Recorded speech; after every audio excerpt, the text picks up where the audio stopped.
ইন্নালিল্লাহ বলার প্রশ্নই আসে না।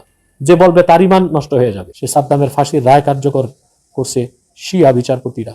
মুনাফিক ও গাদ্দার দ্বিতীয় সবচেয়ে বড় শত্রু হচ্ছে ইরান এবং শিয়ারা। এটা আমাদের মাথায় রাখতেই হবে। এবং মধ্যপ্রাচ্যে ইরানের এবং কুখ্যাত শিয়াদের ফেতনা নির্মূল হয়ে গেছে। বাংলা গেলেই তো হুজুগে বাঙ্গাল। এই দেশে তো আমরা এমনও শুনি অনেকে ওই খামেনির বিপ্লবকে ইরানে ইসলামী বিপ্লব বলে। খামেনির বিপ্লব কোনোদিন ইসলামী বিপ্লব না, কারণ শিয়ারা ইসলামের অনুসরণ করে না। তো ওই ধরনের লোকজনই না বুঝে, আকায়েদের ব্যাপারে জ্ঞান না থাকার কারণে হয়তোবা ইন্নালিল্লাহ লিখতেছে এবং তার বেহেশতে উঁচু মাকামে দোয়া করতেছে। আহলুস সুন্নাহ ওয়াল জামাত এক মত, আহলুত তাশাইয়ুক কুবরা যারা, তারা কাফের। অর্থাৎ যারা কোরআন কারীমের তারমিম বা তাহরিফের কায়েল, যারা বিশ্বাস করে নাউজুবিল্লাহ কোরআন শরীফে সাহাবায়ে কেরামের মধ্যে সিদ্দিক আকবর, হযরত ওমর, ওসমান ওনারা পরিবর্তন আনছেন, নিঃসন্দেহে তারা কাফের। কারণ আল্লাহর কোরআন হেফাজতের দায়িত্ব আল্লাহর। আল্লাহ নিজে বলেছেন, ইন্না নাহনু নাযালনা যিকরা ওয়া ইন্না লাহু লাহাফিজুন লা তাবদীলা লিকালিমাতিল্লাহ।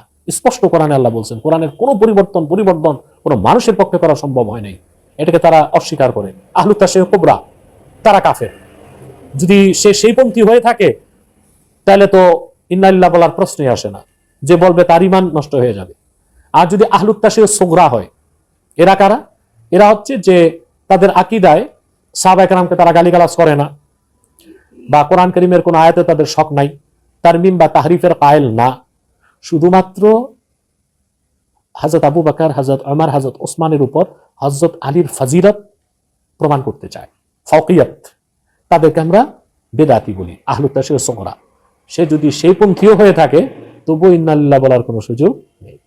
ইরাকে প্রেসিডেন্ট সাদ্দাম হোসেনের মৃত্যুর পিছনে এবং ঈদের দিন আরব বিশ্বে মুসলিমদের পক্ষে সিংহপুরুষের ভূমিকা পালন করতে প্রেসিডেন্ট সাদ্দাম হোসেন কার্যকর করছে শিয়া বিচারপতিরা।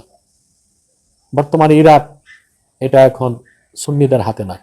সবকিছুর পিছনে রাইসির হাত ছিল, এবং সে যখন এই কাজগুলো করছে তখন সে বিচারপতি ছিল তেহরানে। অতএব প্রেসিডেন্ট সাদ্দামের ভক্ত অনুরক্ত যারা তার যে মিষ্টি বিতরণ করে থাকে, ওটা তো তাদের ব্যক্তিগত বিষয়ে চলে যায়। আমি বরাবরই বলেছি যে মধ্যপ্রাচ্যে মুসলমানদের সবচেয়ে বড় শত্রু, এটা সবচেয়ে বড় শত্রু মধ্যপ্রাচ্যে মুসলমানদের আমাদের। তারপর মুনাফিক ও গাদ্দার দ্বিতীয় সবচেয়ে বড় শত্রু হচ্ছে ইরান এবং শিয়ারা। এটা আমাদের মাথায় রাখতেই হবে। এটা মানুষ বাস্তবতা তো দেখতে পেয়েছে। বারবার ইরান হুঙ্কার দিছে হলে সর্বাত্মক যুদ্ধে জড়াবো, কিন্তু সে সর্বাত্মক যুদ্ধে জড়ায় নাই। সে ততক্ষণ হামলা করে নাই যতক্ষণ সে নিজে হামলার শিকার না হয়েছে। যখন দামেস্কে তাদের কনসুলেট ভবনে হামলা করা হয়, তখন সে সরাসরি হামলায় জড়িয়েছে। তাও আমার মনে হয় টেলিফোনে কথাবার্তা বলে সমঝোতার ভিত্তিতে হামলা হয়েছিল। এরপর পক্ষ থেকে হামলা বন্ধ, ইরানের পক্ষ থেকে হামলা বন্ধ। কিন্তু আমাদের তো রক্ত জীবন দিয়েই যাচ্ছে। রাফাতেও তো হামলা হচ্ছে, ইরান সর্বাত্মক যুদ্ধে জড়ায় নাই কেন? এই বিষয়গুলো আমাদের বিবেচনা করতে হবে। আমরা আসলে, আল্লাহ মাফ করুক, এই যে হুজুগে বাঙালি, এই কথাটা আসলে আমাদের ক্ষেত্রে মনে হয় প্রযোজ্য হয়। আমরা অনেকটা না বুঝেই আবেগপ্রবণ হয়ে অনেক কথা অনেক সময় বলি। কিন্তু কোন কথার কারণে আমাদের আকীদায় আঘাত আসে, কোন কথার কারণে আমাদের নিজেদের ঈমান নষ্ট হয়ে যায়, ওই দিকটা আমরা মোটেও লক্ষ্য রাখি না। আল্লাহ আমাদেরকে হেদায়েত করুক, হেফাজত করুক। এবং আমরা চাই, আমাদের জীবদ্দশায় আমরা দেখতে চাই বিশ্ব মানচিত্র থেকে মুছে গিয়েছে, এবং মধ্যপ্রাচ্যে ইরানের এবং কুখ্যাত শিয়াদের ফেতনা নির্মূল হয়ে গেছে।